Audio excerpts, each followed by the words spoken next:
রবিবার মানেই ছুটির দিন। আর এই ছুটির দিনে যদি না কোথাও ঘুরতে বেরোনো হয় তাহলে না মনটা ভীষণ কেমন করে।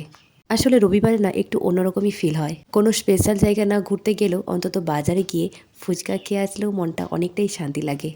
তাছাড়া আপনারা তো সবাই জানেন যে আমি কদিন আগে বাড়ি গেছিলাম। আর বাড়ি থেকে আসার সময় আমার ছেলের মনটা ভীষণ খারাপ হয়ে গেছিল। কারণ ওর দাদু ঠাম্মাকে ছেড়ে একদমই ওর আসতে ইচ্ছে করছিল না। আসলে ওর বাড়িতে অনেকেই খেলার সাথী আছে, ওর দাদু ঠাম্মা ভাই। তাই ও যখনই বাড়ি যায় ভীষণ খুশি হয়ে যায়, কিন্তু যখনই বাড়ির থেকে ফেরার টাইম হয়ে যায় তখন ওর মনটা ভীষণ খারাপ লাগে। তাই তো বাড়ির থেকে যখন ও জামশেদপুরে ফেরে তখন যে ও কত দিন পর্যন্ত দাদু ঠাম্মাকে মিস করেছে তার কোনো ঠিক নেই। এখনো পর্যন্ত ছেলে আমার বলে চলো না ট্রেনে করে আবার দাদু ঠাম্মার কাছে যাই। আসলে ও রুমে একেবারে একা হয়ে যায়, তো তাই একটুখানি তো বোরিং ফিল করেই। কিন্তু কি করা যায় বলুন তো, কাজের জন্য আমাদের সবাইকে সব কিছুটাই মেনে নিতে হয়। কার ইচ্ছে করে বলুন তো বাড়ি ছেড়ে বাইরে থাকতে।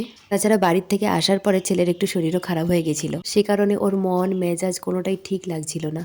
সেই জন্য ভাবলাম যে চলুন ছেলের মন ভালো করতে, ছেলের পাপার মন ভালো করতে, তার মাম্মির মন ভালো করতে একটু না হয় কোথার থেকে ঘুরেই আসি।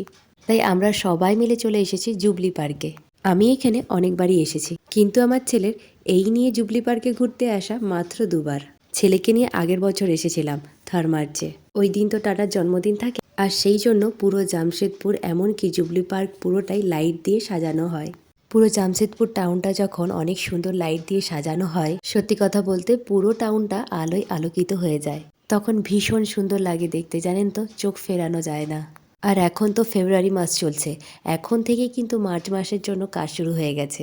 আর দেখলাম তো কিছু কিছু গাছেও কিন্তু লাইট লাগানো হয়ে গেছে। তাছাড়া পুরো টাউনটা সাজাতে তো টাইমও লাগবে, আর জুবলি পার্কটা কত বড় বলুন তো, সব কিছু পারফেক্টভাবে সাজাতে টাইম তো লাগবেই, তাই না? আগের বছর 3 মার্চে যখন ছেলেকে নিয়ে এসেছিলাম, ছেলে আমার ভীষণ এনজয় করেছে আর অনেক খুশি হয়ে গেছে। আর এখনও যে পার্কে ঘুরতে নিয়ে এলাম, এখনও কিন্তু ভীষণ খুশি হয়ে গেছে, সেটা তো আপনারা ভিডিও দেখেই বুঝতে পেরেছেন। ইচ্ছে তো আছে 3 মার্চে আবার ঘুরতে আসার, আর যদি ঘুরতে আসি সেটা তো অবশ্যই আপনাদের সঙ্গে শেয়ার করব। আমারও ঘুরতে এসে ভীষণ ভালো লেগেছে। আর আপনারা তো দেখলেনই যে যার মতন এনজয় করছে এখানে। কেউ বল নিয়ে খেলা করছে, কেউ বা আবার গিটার বাজিয়ে গান গেয়ে সবাইকে একেবারে মুগ্ধ করে দিচ্ছে। আপনাদের তো পুরো পার্কটা ঘুরে দেখালাম, কেমন লেগেছে অবশ্যই জানাবেন।